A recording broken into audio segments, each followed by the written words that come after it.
Bueno, en primer lugar, muchas gracias a mi amada esposa porque me ha acompañado aquí a estar con ustedes. Y por orden de aparición, mis amigos chilenos en el aeropuerto, ¿no? Muchas gracias a Sara Vargas, a Fernando Sagredo, a usted, señora, Vanessa Kaiser. Gracias a Carlos Gómez por la excelente charla de hoy y de ahora, ¿no? La verdad que muchas gracias, muy ilustrativa. Muchas gracias a nuestro querido maestro, el profesor Rolf Luder.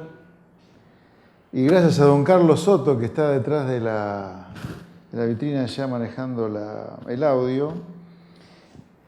Y fundamentalmente muchas gracias a todos ustedes por estar acá para escucharnos en esta charla que vamos a tener con mis dos amigos que me rodean. A ver, 10 minutitos de su atención para darles alguna idea de dónde vengo, más o menos quién soy y tal vez lo más sorprendente hasta para mí, ¿no? Porque ya ahora no creo que sea solo precandidato, ahora les voy a contar por qué precandidato, sino creo que soy candidato presidencial. Yo tengo 57 años y nunca tuve un cargo público, jamás. Y trabajo hace 35 años por lo menos. Siempre ha sido en el sector privado. Pero sí es cierto que siempre tuve una actitud muy jugada desde el punto de vista de mi opinión sobre las políticas públicas en mi querido país, la Argentina.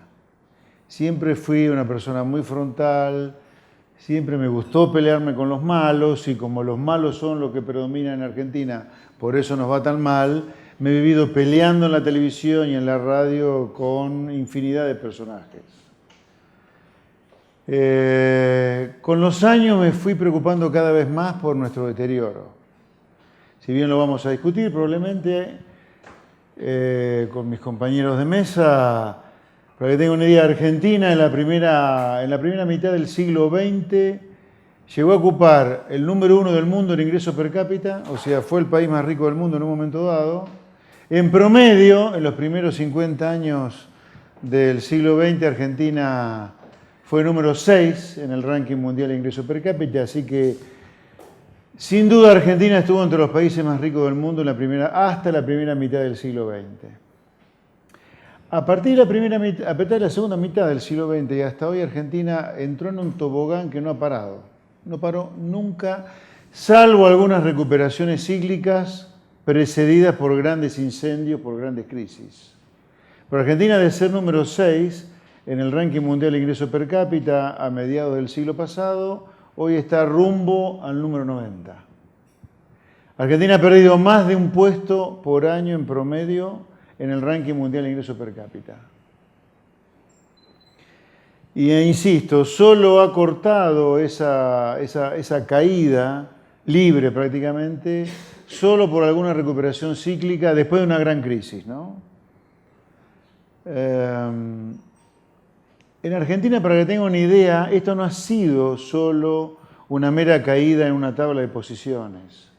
Esto ha traído consecuencias que a mí me han hecho calificar a Argentina como un país o de los pocos países que ha cometido un verdadero genocidio contra sí mismo.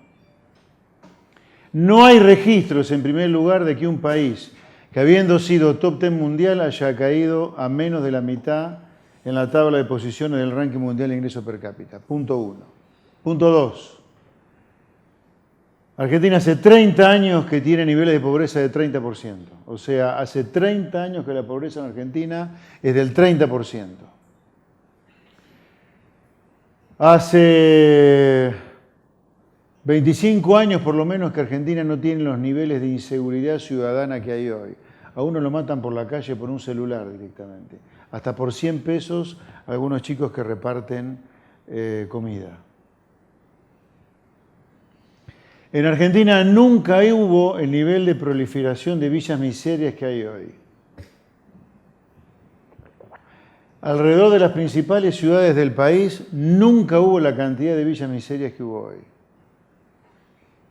Ya hay chicos que en Argentina nacen en asentamientos de indigencia con droga en sangre. A ver, se los repito. Argentina está dando a luz chiquitos en Villa Miseria con droga en sangre, fruto de tener una mamá o un papá sumidos en la droga. Argentina, mis queridos amigos, ya está dando a luz zombies. La situación de Argentina es absolutamente dramática, aunque no se la palpe como tal, porque supuestamente Argentina es un país extremadamente rico. Sin embargo, a pesar de estas calamidades que yo le cuento, Argentina presenta una enorme resistencia a cambiar. Hay varias maneras de mostrar desde el punto de vista cinematográfico lo que nos ocurre. Hay una película famosa, no sé si ustedes la han visto, americana, que se llama El Día de la Marmota. Es muy parecido a eso. También es muy parecido a lo que ocurre fuera del cine, que es el síndrome de Estocolmo, ¿no? Ustedes recuerdan, el síndrome de Estocolmo es esa suerte de tic, enfermedad, el reflejo que hace que el secuestrado desarrolle una suerte de empatía con el secuestrador. A la Argentina le cuesta sacarse encima la enfermedad populista. También se la puede ficcionar dramáticamente como la película Matrix, ¿no? Donde hay una escena donde el gran héroe de la película, medio silencioso, que es Morfeo, Lawrence Fishburne, le propone a Keanu Reeves, Neo, tomar la pastilla roja o la pastilla azul, ¿era, no? O verde, nunca me acuerdo. ¿Azul? Bueno, la pastilla roja o la pastilla azul. Con la pastilla roja, Neo se iba a despertar de su sueño virtual, y con la pastilla verde, Neo iba a ser el hombre más feliz de la Tierra viviendo una realidad que no era tal. Porque en Matrix, las máquinas habían hecho una revolución por la cual usaban a los seres humanos como batería. Y para que el ser humano provocara energía, no tenía que caer en coma, para lo cual las máquinas le pasaban una película que era una ficción de la vida que tenían. En Argentina no queremos tomar la pastilla roja y darnos cuenta que el populismo nos está matando como sociedad. Entonces, dicho esto, ¿por qué mi ingreso a la política en este año 2019? Porque se abrió una puerta que hacía rato que no se abría, por lo menos le diría de manera clara con la caída del muro, más tenuemente en el 2003, con la crisis y la oportunidad que Argentina tuvo, que desaprovechó, con Ricardo López Murphy en el 2003, que estuvo a punto de ser presidente. Pero Argentina hace mucho tiempo que no tenía esta puertita que se abría, que era asomarse algo a la civilización que nosotros dejamos atrás hace por lo menos un siglo. Y acá no me interesa meterme ni contra Perón, ni contra los militares, ni contra los radicales, ni contra Macri. Todos, absolutamente todos, han sido parte del problema. Si no, Argentina no tendría esta literal tendencia a la miseria que tiene hoy si no cambia. Esta puertita se abrió y se ha dado un hecho histórico. Por primera vez en décadas en Argentina va a haber un candidato abiertamente liberal con un protocolo vademecum liberal de 13 puntos que está colgado en todos lados, en mi página web, en Twitter, etcétera, que respeta el ideario que nos planteaba Carlos Gómez, al cual de nuevo le agradezco su charla de hoy y su presentación, salvo la dolarización, que después podemos discutirlo, pero bueno, es un tema muy técnico, pero el grueso de las cosas que él dijo están dentro de este ideario. Entonces, por primera vez en décadas, el liberalismo argentino se presenta en Argentina en elecciones, conmigo como candidato. Algunos dirán, ¿por qué de la nada como candidato a presidente? Algunos me han sugerido, pucha, ¿por qué no empezás de a poquito? No, a mí no me interesa la política en sí misma, a mí me interesa la política solo como vehículo para intentar aportar algo y mucho, que es ganar las elecciones, a parar con la locura que Argentina comenzó hace un siglo, hace 80 años empezó a tener consecuencias nefastas y todavía los argentinos no hemos despertado, que es la enfermedad populista.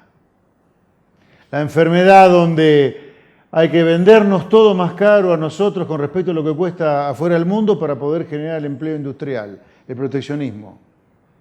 Donde el Estado tiene que tener un tamaño gigantesco que hace que más de la mitad del año los que estemos en blanco trabajamos solo para pagar impuestos con el argumento del Estado presente, o finalmente con el argumento de un sindicalismo delincuente y corrupto y que en algunos casos ha matado gente, porque si no hay sindicalismo como el que tenemos nosotros, no hay justicia social y el empresario se aprovecha como en una violación con una criatura del trabajador. Estos mitos son los mitos que han transformado en la Argentina en este país decadente y creo que fruto del fracaso económico de Macri y el miedo que la sociedad tiene a Cristina Kirchner, hay un olor a que la gente en Argentina tiene mucha desconfianza en la política tradicional y sin duda que Macri lo es parte de esa política tradicional decadente y ha dado un espacio, no sé si para Bolsonaro o Trump, pero sí el espacio para gente que no viene de la política como es mi caso. La pregunta es, y mucho más importante que una cuestión personal o egoica, si la sociedad, además de estar supuestamente abierta a candidatos fuera de la política, está abierta a las ideas liberales o de sentido común. Hoy daría la sensación que la sociedad podría estar abierta a estas dos opciones. Un candidato desde afuera de la política y además con alguna predisposición a votar estas salvajadas liberales que se han hecho en países hermanos como el nuestro, ¿no? Digo salvajadas porque a veces todavía en Argentina, cuando uno propone estas cosas, parece que está proponiendo una política que se aplica en Venus o en Marte. Cuando no hay manera de hacerle entender a muchos argentinos, no, mirá, la aplican hermanos nuestros cruzando la cordillera, yendo un poquito para el norte como Perú desde mediados de los 90. Así que desde el Frente Despertar que yo lidero durante este año, vamos a hacer una propuesta de sentido común que es hacer, aplicar, imitar lo que hacen los países exitosos como Chile, que les ha ido bien por lo menos por más de 30 años, sino 40 años. Y esta es nuestra propuesta de gobierno, hacer las cosas que hacen los países que son claramente exitosos, como insisto, los casos de Chile hace 40 o 30 años y Perú desde mediados de los 90. Que Perú es interesante porque Argentina, la reforma económica la comenzó Promercado de Menem junto con Perú. Pero nosotros la abandonamos en el 2001-2002 y Perú continuó con ella. Por supuesto que el cúmulo de reformas que Argentina tiene que tener no se agota en lo económico. Pero las tres banderas que Argentina tiene que enarbolar y que mi frente va a enarbolar este año, y lo vamos a decir en campaña, es que Argentina tiene que abrazar el libre comercio, tiene que reducir el tamaño del Estado, y tiene que tener leyes laborales muchísimo más amigables con el empleo que hoy. Eso básicamente. Hay que hacer una reforma educativa también, por supuesto. Hay que hacer una reforma de la justicia. Argentina tiene necesidad de tener seguridad, pero para eso el policía tiene que tener la seguridad que la política lo va a proteger y no tirarlo a la jaula de los leones como hoy frente al garantismo. Argentina tiene que tener fuerzas armadas. Hoy la infantería argentina no tiene balas para tirar. Los submarinos se nos hunden, como mostró el Ara San Juan, y los aviones no pueden volar. Argentina permite una depredación a mano de los barcos chinos de toda su plataforma submarina. Argentina necesita hacer una defensa de su soberanía en Malvinas de manera inteligente.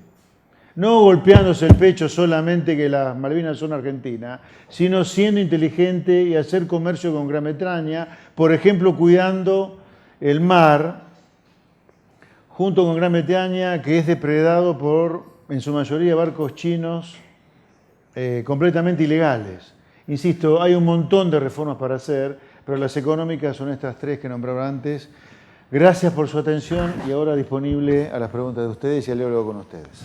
Yo quiero invitar a Ignacio a comenzar porque es interesante que haya un diálogo entre los dos economistas. Yo, como cientista política, prefiero entrar después por atrás, digamos, a recoger como especialista en la política. Así que, Ignacio, tienes la palabra. Igual yo creo que nos vamos a cruzar porque la política y la economía que hay un testimonio vivo, están interrelacionados, ¿no? Un liberal dedicado a la política. Todo un oxímoron, ¿no? Sí, absolutamente. Un oxímoron. Bueno, muy buenas tardes y placer de conocerlo. Estaba leyendo lo que propone y sus charlas, conferencias, todas muy interesantes y muy claras. Yo quería preguntarle lo siguiente, que probablemente todos en esta sala coincidimos respecto a los 13 puntos o las medidas que se han esbozado. Tenemos la evidencia empírica de los buenos resultados que eso provoca, pero en la práctica las medidas hay que implementarlas, ¿no es cierto? Y en un Estado democrático no es simplemente decir esta es mi batería y la implemento mañana. Uno tiene que lidiar con políticas e instituciones, con un parlamento, probablemente van a preguntar sobre eso, pero yo quería ir un paso más atrás. Porque si uno se remite, por ejemplo, a este libro muy bueno de Acemoglu y Robinson, de por qué fallan los países o fracasan, el tema institucional es clave y da la sensación de que uno de los grandes problemas de Argentina, y uno recorre cualquiera de los indicadores y las instituciones, que las instituciones están bastante podridas, y no solo eso, están podridas a largo tiempo, lo que hace que los actores tengan poca ni nada credibilidad en ellas. Y en consecuencia, hacer un cambio de expectativas no es evidente.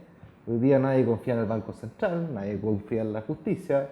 Y cuando uno ve el Banco Mundial, los World Governance Indicators, y va a una variable tan simple como el Rule of Law, bueno, Argentina parece un país africano. Sí. Entonces, ¿cómo se cambia ese mood? Porque esa es la condición necesaria para cualquier cosa que uno haga. Y quería preguntarle muy derechamente qué tiene pensado usted en esa materia, de forma tal de tener una chance real de implementar estos cambios.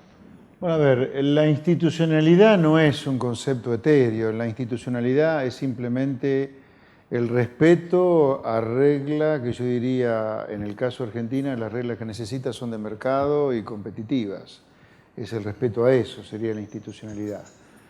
Y yo diría que la condición necesaria, y por supuesto no suficiente para que esto sea factible, es decir lo que uno va a hacer con toda claridad en campaña.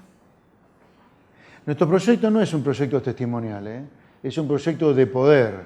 Y nosotros ya estamos trabajando con todas las alianzas posibles a realizar sobre la base de estas ideas de sentido común que mostraba Carlos, que yo comparto. Así que nosotros desde ya estamos trabajando hoy en la construcción del frente y de las alianzas con todos los partidos políticos necesarios para que estas ideas no solo sean votadas durante la campaña, sino que luego, una vez obtenido el triunfo en las urnas, estas ideas uno pueda discutirlas en el Parlamento. Por supuesto que en el Parlamento uno discute cosas. Algunas andrán por ley, otras andrán por decreto. Y por supuesto, en el cómo siempre la pregunta es ¿cómo lo vas a hacer? Bueno, primero proponiéndolo en campaña. Una gran diferencia de cualquiera de los presidentes que nos antecedieron, si nos votaran, ¿no? Macri en el 2015 no tuvo que proponer nada porque el miedo a Cristina era lo suficientemente grande para que no propusiera demasiadas cosas con claridad. Nosotros vamos a ser muy claros en campaña que este es nuestro vademecum, nuestro decálogo para cortar con la decadencia. Así que si la gente nos vota, el primer paso para el cambio institucional, que es que la gente tenga claro lo que vamos a hacer, lo vamos a haber logrado. El segundo paso es lograr que el Congreso sancione las leyes que nosotros vamos a lograr. Por supuesto, ahí habrá una negociación, se negocia. ¿Cómo se logra? Negociando. Algunas cosas saldrán por decreto. Por ejemplo, no es necesario ninguna ley para sacar a los sindicatos las obras sociales porque fueron otorgadas por decreto por un gobierno de facto, Leonganía.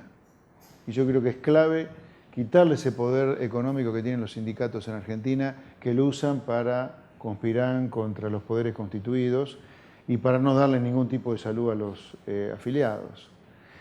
Y frente a la pregunta que podría sugerir, pero si se te oponen las mafias, mirá cómo le pasó a Macri cuando sancionó la ley previsional. Bueno, aplicaremos la ley, todo el rigor de la ley. El cómo es ese, no hay otro cómo, para nosotros al menos, ¿no? Yo quería, desde mi rol gramsciano, desde el otro lado, ¿no?, preguntar, Chile pasa por ciertas situaciones y discusiones importantes. Y una de ellas es, por ejemplo, la educación.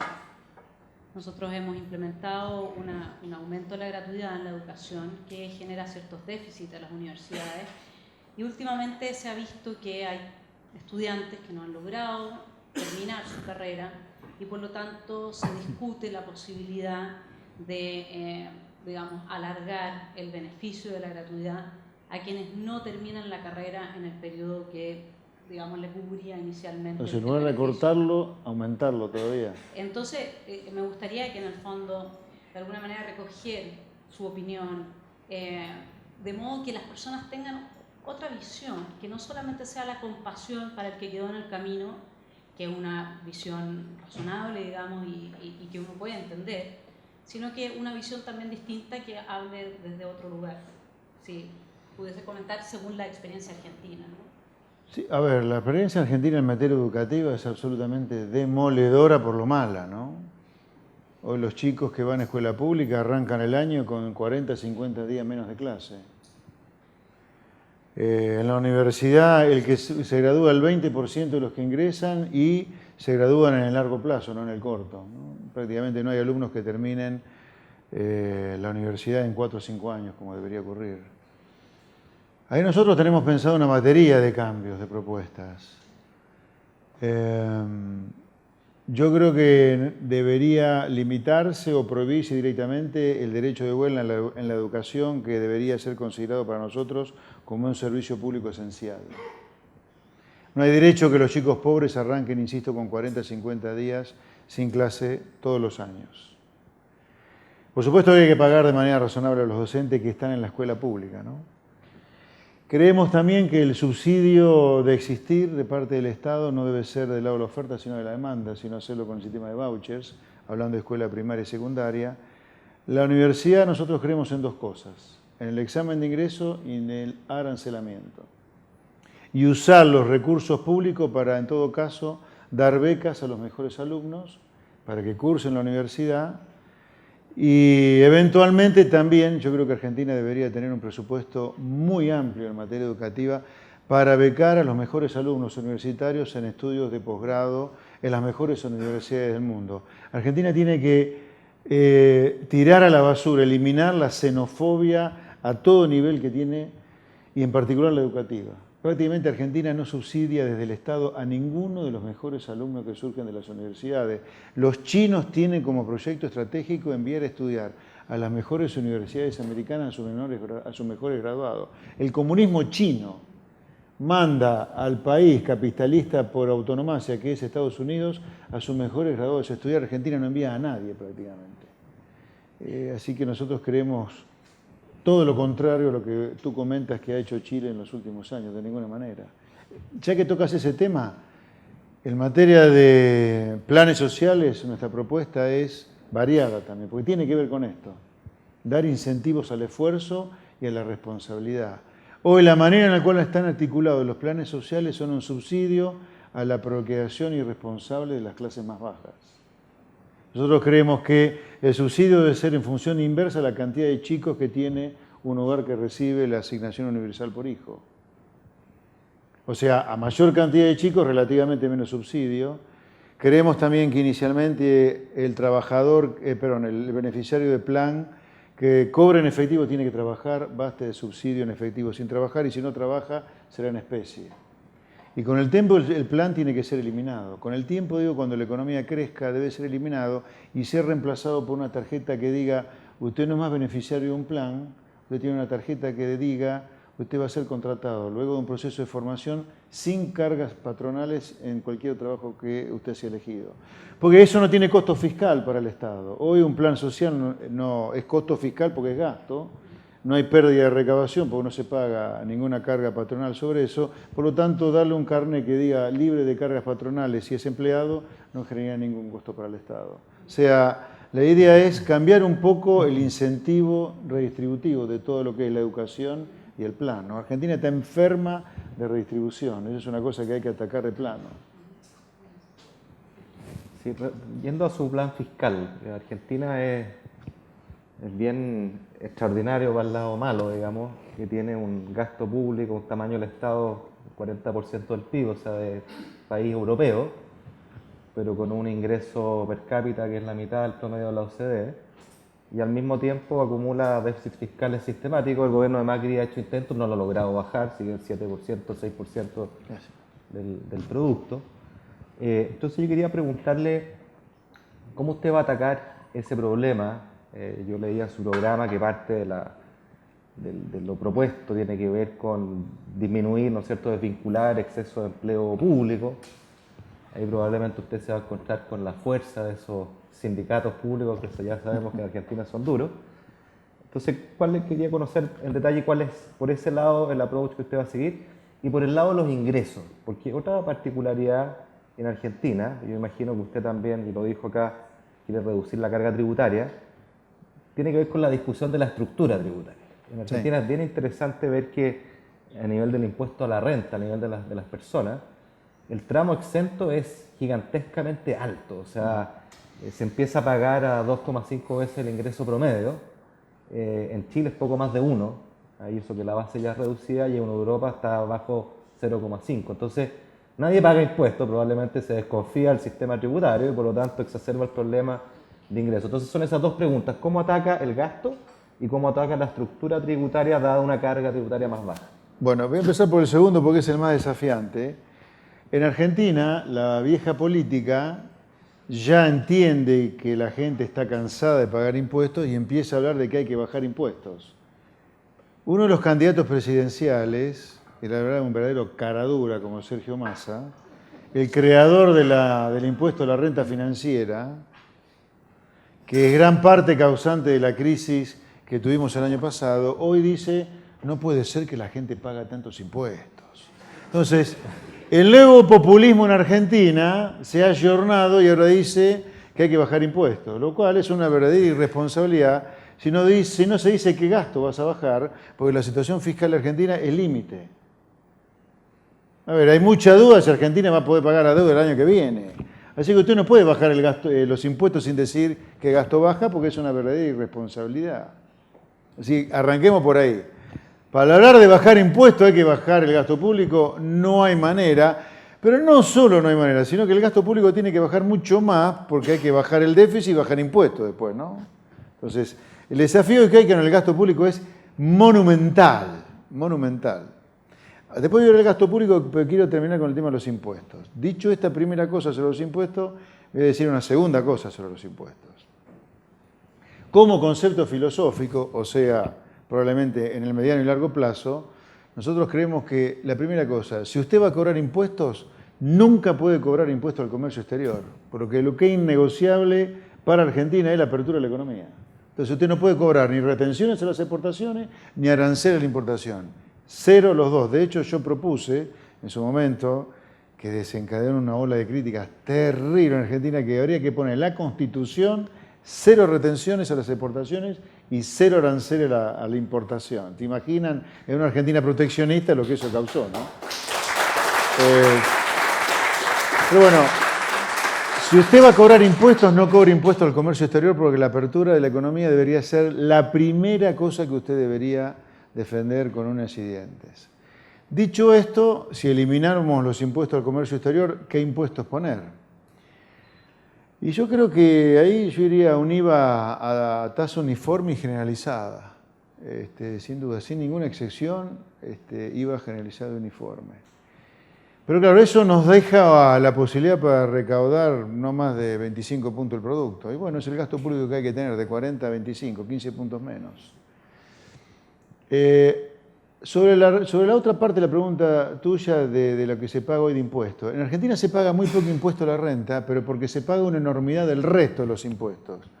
A ver, la Argentina hoy tiene una presión impositiva, incluyendo lo que se va de 33 puntos del producto. Por lo tanto, corregido por evasión, los 33 puntos del producto son casi 60 puntos del producto. En Argentina hay un tercio de economía en negro. Entonces, en Argentina, si la presión impositiva sobre el que paga es 60 puntos el producto, quiere decir que el argentino en blanco, en promedio, está más de la mitad del año trabajando solo para pagar impuestos aunque no se dé cuenta.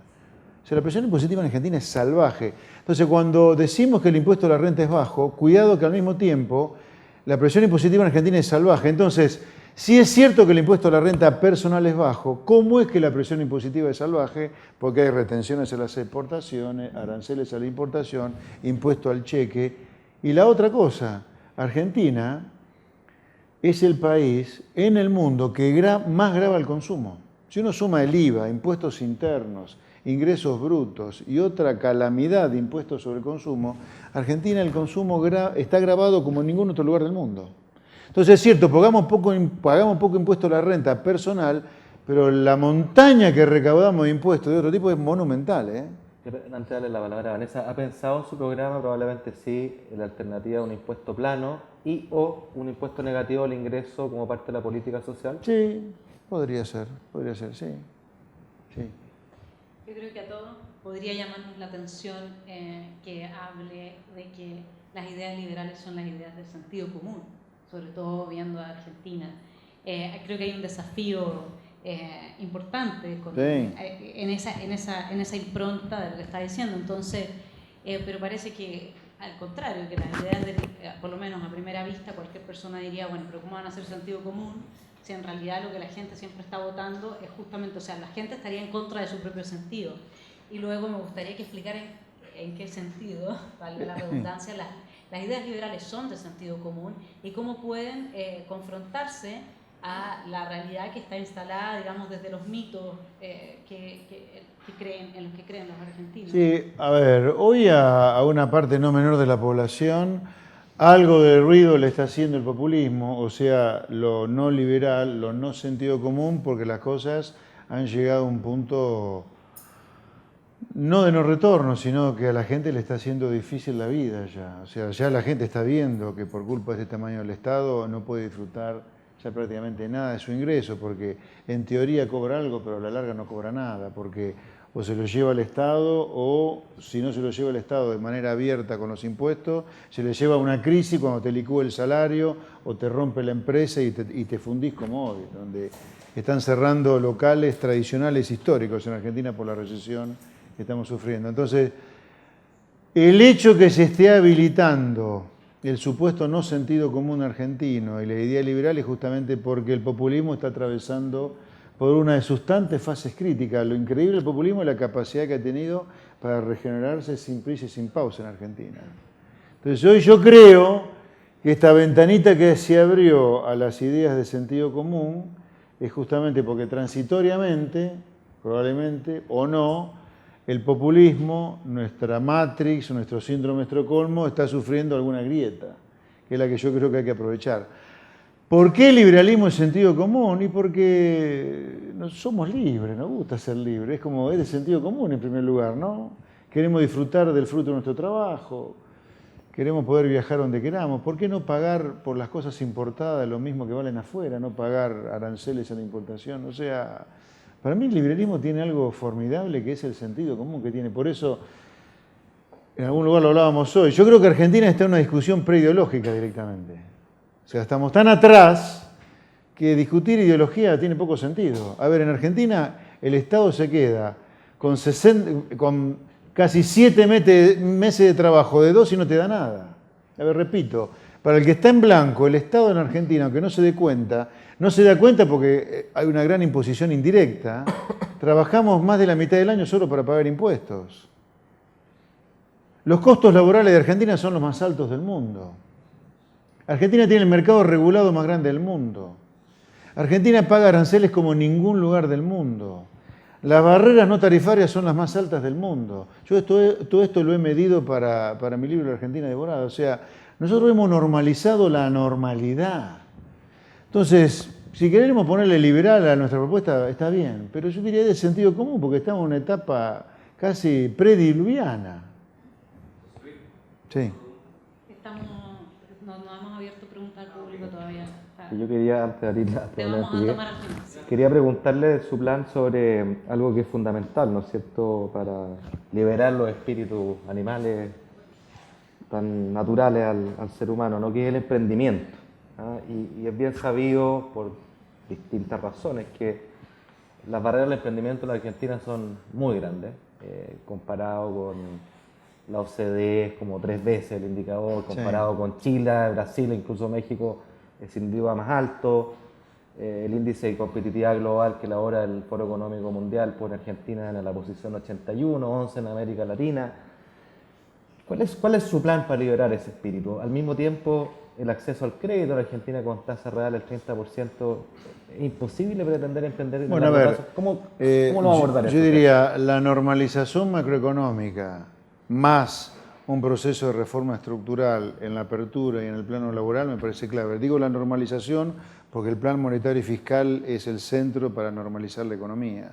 Sin normalización macroeconómica ni la apertura ni la reforma laboral son viables. Así que yo diría, la normalización macroeconómica es clave para que el empresario tenga ganas de invertir algún peso en Argentina que hoy no invierte ni él ni nadie, ¿no? O sea, la gente se dolariza y el empresario no invierte, más o menos eso es la pintura de Argentina. Entonces la normalización ya ayuda.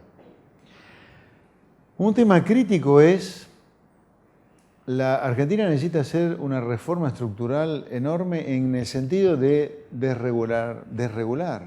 A ver, hay un empresario, amigo, que siempre da el mismo ejemplo. En Argentina hay una avenida que se llama la General Paz, que divide lo que es Capital Federal de la provincia de Buenos Aires. Es una avenida ancha, pero de un lado arranca la provincia de Buenos Aires y de otro lado la Capital Federal de Argentina.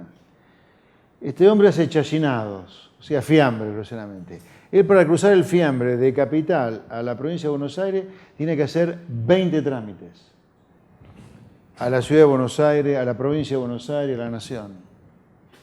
¿Qué espíritu emprendedor puede haber si uno, para cruzar una mortadela, un jamón cocido, tiene que hacer 20 trámites para cruzarlo 20 metros o 50 metros? Así que Argentina tiene que hacer la contrarreforma de la que hicieron los Kirchner durante la década kirchnerista, que en algún lugar, y no me da ninguna vergüenza en decirlo, es hacer la reforma pro mercado en algunas zonas, en algunos lugares que hizo Menem, ¿no? Acá no nos olvidemos de lo siguiente. Gran parte de la reforma pro mercado que hizo Menem fue extraordinaria y explicó parte de lo que fue el milagro argentino de los 90, que permitió exportar conocimiento de argentinos al exterior enormemente, porque muchos de los técnicos que participaron de las privatizaciones y el proceso desregulador argentino en los 90 terminaron contratados por casi todas las economías del este cuando se cayó el muro. Y yo creo que Argentina tiene que volver a mucha de esa reforma estructural pro mercado que hizo, sin duda. Uno de los temas clave, se ha dicho mucho, es el tema de la AFP, que en Chile no es ¿Qué una... AFP? AFP. Ah, ¿no? sí, el fondo de pensión. Sí. ¿sí? Que en Chile no es un asunto zanjado, al contrario, sigue habiendo una ardua discusión sobre cómo hay que seguir hacia adelante. Hay gente que está planteando la posibilidad de mantener el sistema privado, pero al mismo tiempo abrir uno estatal en paralelo, de modo que el Estado, así como acá existe el Banco Estado y participa como un competidor más en la economía, sí, pueda dar curso o pueda ofrecer lo que parte de la población está pidiendo, que es un sistema diferente. ¿En Chile la población pide? No, la población parte. No estamos hablando. Hay una parte y se ha instalado un poco el discurso de que el sistema de previsión que tenemos no es el deseable. Lo voy a dejar así. Okay. No es el deseable. Sí. Habría muchas cosas que mejorar y sin duda probablemente lo hay. Nada que salga del ser humano puede ser perfecto, dado que ninguno de nosotros lo es. Pero entre el sistema de reparto y luego aparece como esta tercera vía, por decirlo de alguna manera, que sería dar curso a esa demanda a través de una AFP estatal. ¿Qué piensa de ese rol del Estado, digamos? Yo al rol del Estado lo dejaría circunscrito de 4 o 5 cosas básicas, no a la provisión del seguro de vejez, ¿no? Del siniestro contra la vejez, no. Yo lo dejaría para cosas donde de manera abierta el sector privado no intervendría, que es diplomacia, seguridad interior, hasta por ahí no más, hay mucha seguridad privada, defensa exterior, justicia. Es difícil al privado hacer justicia, ¿no? Pero yo creo que un siniestro como es este contra la vejez, no, lo dejaría solo privado. A lo mejor un pequeño rol subsidiario para evitar la externalidad negativa, que haya gente que por ocioso no aporta y el día de mañana le golpee la puerta al Estado para que le pague la jubilación. Algún componente redistributivo mínimo haría, simplemente como una especie de internalizar la externalidad negativa, que sería que haya alguna persona que no aporta y el día de mañana me pide que le aporte para la jubilación al Estado, ¿no? Pero muy en breve, el liberal acepta los distintos tipos de vida, ¿no?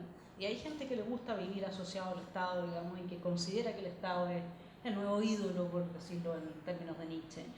¿no sería también, digamos, un reconocimiento a que esas personas, digamos, tengan un espacio, que, por ejemplo, puedan tener una FP, digamos, comillas, manejada por los dioses burócratas estatales, digamos? ¿No sería una posibilidad? Uno lo ridiculiza un poco porque evidentemente que hay una idolatría ahí, pero un liberal estaría dispuesto a tolerar, digamos, eso, ¿no?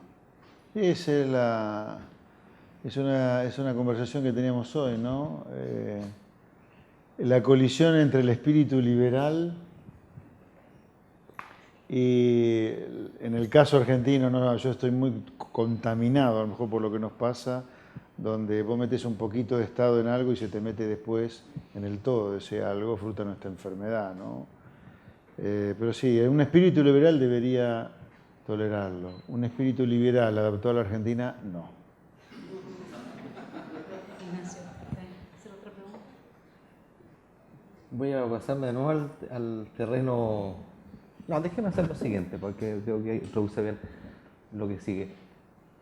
Macri cuando llegó con, no diría que con un set tan completo de buenas ideas, pero algunas de ellas estaban, ¿no? Y en la práctica, como usted señalaba al principio, tuvo que negociar y en esa negociada rápidamente se desdibujó. Y los números están a la vista, ¿no? O sea, Argentina... Terminó peor que con Cristina, la El economía. crecimiento ha tenido 2 periodos de crecimiento negativo. El único indicador que, digamos, es algo promisorio es la inversión, ¿no? Pero en la práctica no ha podido hacer lo que él genuinamente había propuesto. Y eso me lleva a pensar que en esa negociada uno puede ir por lana y salir trasquilado, como decimos acá al menos. Insisto, ¿cómo usted va a abordar eso? Y la pregunta bien concreta es si usted, junto con ser candidato presidencial, al estilo de lo que hizo el presidente Macron en Francia, está pensando también armar una bancada parlamentaria exitosa. De hecho, el presidente Macron, al igual que usted, partió tarde como candidato y la hizo, lo logró y al mismo tiempo tuvo mayoría en el Parlamento. ¿Cómo está viendo usted ese tema? Bueno, sobre Macri, a mí me interesa poner esto. Yo no creo que Macri esté terminando con números globales peores que lo que dejó el kirchnerismo porque quiso pero no pudo. Porque los poderes abiertos que hay en Argentina, las mafias, las corporaciones, se lo impidieron. Yo no estoy de acuerdo con eso.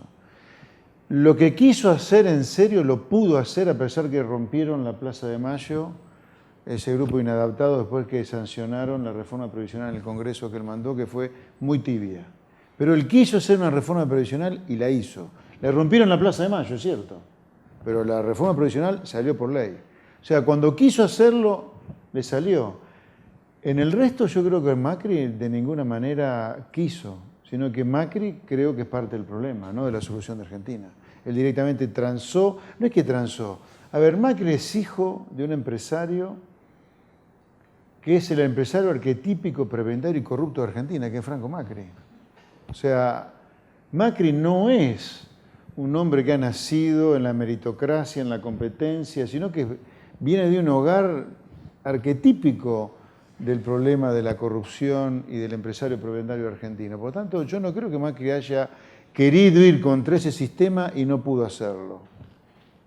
O sea, por eso, cuando a mí me ponen muchas veces como ejemplo, mire, Macri quiso y no pudo porque usted va a poder, no, a lo mejor es peor la respuesta para mí, pero Macri no es que quiso y no pudo, sino que yo creo que no quiso. Entonces, de nuevo, para mí, ¿cómo contestarte la pregunta? Nosotros estamos trabajando. Somos conscientes que necesitamos la mayor cantidad de diputados posibles. Estamos trabajando para eso. No solo en términos de votos, sino en las alianzas necesarias para que esos votos se transformen en diputados, que no hay una relación 1 a 1, por supuesto, por el sistema de elección que tenemos. Así que el cómo, repito, es alianzas, frente, decir las cosas en campaña y negociar lo que se puede en el Congreso. No hay milagros ahí. En honor al tiempo, pero voy a responder, voy a ser fiel a mi palabra. Le voy a pedir que plantee su pregunta lo más brevemente posible y también una respuesta, porque no lo vamos a dejar sin plantear su pregunta. ¿Tenemos un micrófono para que haya...? Un segundo, yo le presto mi micrófono. Un segundo nos queda de menos. No, ahí tenemos. Pero, ahí tenemos. Segundo no es nada. Hola, Vanessa. Buenas tardes, José Luis. Mi nombre es Oscar Hola, Cabeza. hola. ¿Qué Bienvenido tal? a Chile. Yo estoy aquí gracias a mi hijo de 16 años porque te sigue hace más de 2 años.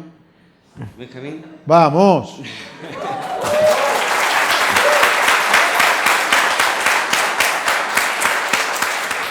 Y ahí viene la pregunta, chao. Se terminó el amor. No, mira, la pregunta es la siguiente. Bueno, uno escucha un poco las cifras que vienen desde al lado y la verdad que esta cifra que se escucha es potente.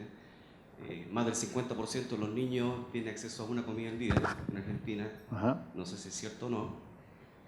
Y así como a ti te gustan las películas, hay una película que se llama Hasta el último hombre. ¿Se Sí. podría decir que en tu campaña tú tendrías el eslogan Hasta el último niño, en el cual tiene que tener derecho al menos a 2 o 3 comidas al día? A ver, tu pregunta es si yo soy partidario que todo niño en Argentina tiene que tener como mínimo 2 o 3 comidas diarias. ¿Esa es tu pregunta? Por supuesto, quería tener una, según la estadística. Sí, no, pero ahí, a ver, ahora yo soy candidato a presidente, o sea, tu pregunta tiene que tener una respuesta muy práctica de mi parte, o al menos yo siento que debo dártela, sí. Si estuviera Sergio Massa acá, te diría sí, por supuesto, porque yo necesito tener algo elaborado, porque es mi deber, o yo me siento que no te respeto en la respuesta. A ver, yo creo en un mundo, a ver, Argentina... Te lo voy a empezar a responder así. Mientras tanto voy elaborando la respuesta que la tengo en mente. En el año 83, cuando Argentina recupera la democracia, había 0 planes y más o menos 30% de pobres. Hoy tenemos 4,5 millones de personas que cobran planes y tenemos 30% de pobres. En una lectura, a lo mejor algo simplista, ¿para qué sirvieron los planes? Simplemente para cristalizar la pobreza, ¿no? Entonces yo te diría, el mejor antídoto para que en Argentina no haya pobres y para que los chicos coman 1, 2, 3, todas las comidas que un chico merece, es el crecimiento. Yo creo que la pobreza tiene primero solución macro, el crecer, crecer y crecer. Ahora, habrá focos de pobreza estructural para atender, pero por supuesto que los tiene que haber, porque no podemos permitir que los chicos no se desarrollen en el cerebro como se tienen que desarrollar si no hacen 4 comidas al día como corresponde. Por supuesto que lo hay. Pero la preocupación mía, en primer lugar, es que la macro funcione para que la Argentina crezca, que es realmente el antídoto para la pobreza. Allá había una pregunta desde hoy. Aquel amigo desde hoy. Cerrados con el tiempo. No, ¿Ya está? no podemos tomar más preguntas porque ya estamos cerrados con el tiempo, lo siento. Tenemos que dejarlo libre, lo hemos capturado todo el día. Si por último que sea ahora en privado, sin ningún problema, pero tenemos que cerrar el evento. Todos están. Gracias por venir y espero que haya sido un aporte. Para mí al menos sí. Y gracias, Ignacio. Gracias, Ignacio. Gracias por la invitación. Gracias, Vera.